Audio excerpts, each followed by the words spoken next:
52 चंदीपुर विधानसभा केंद्र बीजेपी बदलनी कैंडिडेट टिंकु राय 534 गोबां बुथ बाय कप्लाई इंगमानी यागुलो रिटार्निंग ऑफिसर नि थानी कप्लाई सर्टिफिकेट यागो नाखा बदलनी आदर बाय बाक्सा कप्लाई नि हिमबतगो हिमगाते कैंडिडेट टिंकु राय लेखामुं केंद्र नि सिमी बदल बाय बाक्सा हिमबतक खलाइका चंदीपुर विधानसभा केंद्र नि श्रीरामपुर आमचायो बदलनी हाबानगो थांगा कप्लाई इंगमानी सर्टिफिकेट यागो नावै कक्थुमनारिनि बसकांगो ककनारखा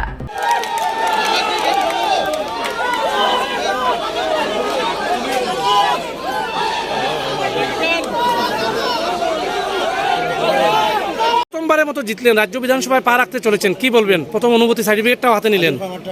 দেখুন, প্রথমত চণ্ডীপুরবাসীকে, চণ্ডীপুরের যারা আমাকে বিশ্বাস রেখেছে আমার উপরে, যারা চণ্ডীপুরের মানুষ যারা আমাকে ভালোবাসা দিয়েছে, যারা আশীর্বাদ দিয়েছে, প্রথমত তাদেরকে ধন্যবাদ জানাই।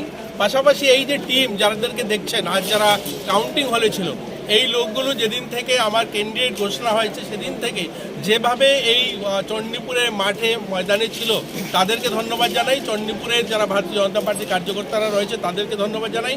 মাননীয় মুখ্যমন্ত্রী সহ রাজ্য সভাপতি যারা আমাকে পাঠিয়েছে, যে এই চণ্ডীপুর বিধানসভায় দীর্ঘ ৪৫ বছর ধরে কমিউনিস্টের শাসন, কমিউনিস্টরা এখান থেকে দুজন, একজন উপমুখ্যমন্ত্রী, একজন শিল্প এবং শিক্ষামন্ত্রী, এরকম দুজন নেতা যারা নির্বাচিত হয়েছিলেন, কিন্তু চণ্ডীপুর মানুষের যে দুর্দশা বা সেখানকার যে কি বলবো অনুন্নয়ন, তার মানুষের মধ্যে একটা ক্ষোভ দেখতে পেয়েছিলাম। আর মানুষ তাকে তার প্রতিকার চেয়ে এবার ভারতীয় জনতা পার্টির প্রার্থীকে আমাকে নিজেকে ভোট দিয়ে মানুষ আশীর্বাদ দিয়েছে।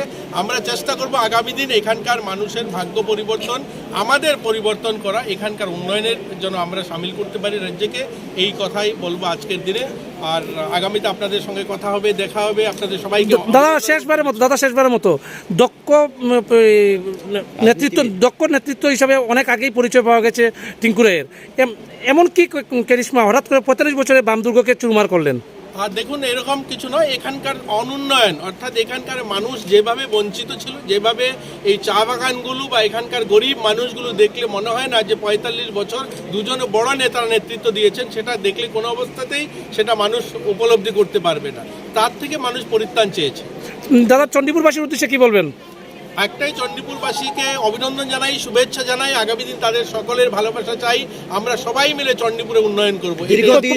প্রথমেই কি কাজ হবে? প্রথমেই আপনি কি কাজটা করবেন চণ্ডীপুরে? উপমুখ্যমন্ত্রী মন্ত্রী ছিলেন, চণ্ডীপুরবাসী কি দেখতে চায়?